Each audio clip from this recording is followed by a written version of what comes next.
Surat police હાલ નાસ્તા પર આરોપીઓને ઝડપી પાડવા મેદાને આવી ગઈ છે। સુરતમાં પોલીસ દ્વારા હાલ કડક બંદોબસ્ત ગોઠવી દેવામાં આવ્યો છે।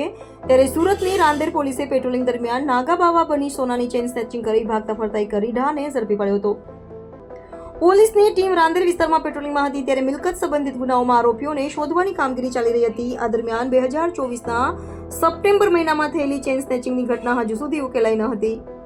આરોપી નાગા બાવા બની સોનાની ચેન સ્નેચિંગ કરી ફરાર હતો। પોલીસે આરોપી ગાંધીનગરના દહેગામ ખાતે આવેલા ગણેશપુરા મદારીનગરનો વનરાજ ઉર્ફે બન્નાનાથ ઉર્ફે વન્યો કંચનનાથ મદારી હોવાની કબૂલાત કરી હતી। પોલીસે આરોપીના ફોટા મેળવ્યા અને તે સમયે સોશિયલ મીડિયામાં વાયરલ થવાની ઇન્સ્ટાગ્રામ રીલ્સ બતાવી ફરિયાદીની ઓળખ કરાવી હતી। ફરિયાદીએ આરોપીને ઓળખી કાઢી પોલીસે કોર્ટમાંથી ટ્રાન્સફર વોરંટ લઈ જેલમાંથી કબજામાં લીધો અને કોર્ટમાં રજૂ કરીને 2 દિવસના રિમાન્ડ પર લીધો છે। વધુમાં પોલીસ તપાસમાં જાણવા મળ્યું કે વનરાજ વિરુદ્ધ રાજ્યભરમાં કુલ 23 જેટલા ગુનાઓ નોંધાયેલા છે। તેના પર ગાંધીનગર, ભરૂચ, અમદાવાદ, સુરેન્દ્રનગર, મહેસાણા, વડોદરા, સાબરકાંઠા અને ખેડા સહિતના જિલ્લાઓમાં ચોરી, છેતરપિંડી, હુમલા અને દહેજની કલમો હેઠળ અનેક ગુનાઓ દાખલ થયા છે।